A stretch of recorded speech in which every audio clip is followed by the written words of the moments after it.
And now, viewers, Iraq is facing one of its worst droughts in decades, threatening wheat production and food security.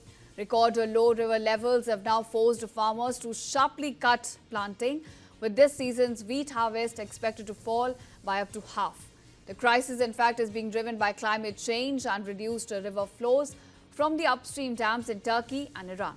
Take a look at this report that tells you more about this crisis. Iraqi wheat farmer Man al-Fatlawi has long depended on the nearby Euphrates River to water his fields near the city of Najaf. But this year was the driest in modern history. Iraq's rivers are at record lows, reducing planting, which could slash the wheat harvest by up to half. That threatens the country's push to guarantee food security by making sure it produces enough wheat to cover its needs. Fatlawi has to wait for his allotted water supply through an irrigation canal.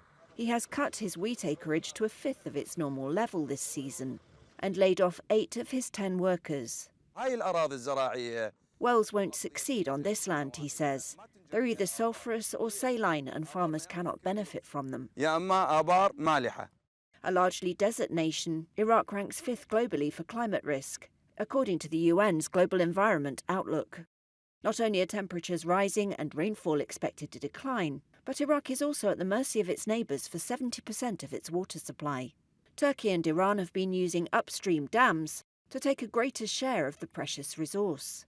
The UN's Food and Agriculture Organization says that's the biggest factor behind the current crisis, which has forced Baghdad to introduce water rationing. The FAO's Salah Al-Hajj Hassan expects wheat production this season to fall by 30 to 50%. Iraq is facing one of the most severe droughts that has been observed over decades, and it is definitely a multi-year crisis that began around 2020, where it is reflected on the water reserves that used to be recording 60 billion cubic meter in 2020. Now we're talking about less than 10 billion cubic meter, even less, of course. To reduce its dependence on imports, Iraq's government has in recent years paid for high-yield seeds. It has promoted modern irrigation and desert farming, and subsidised grain purchases to offer farmers more than double global wheat prices. That paid off, leading to a surplus for 3 years running. The government said in September it had wheat reserves to last a year. But others, including the FAO, now expect imports to rise again, and possibly food prices too.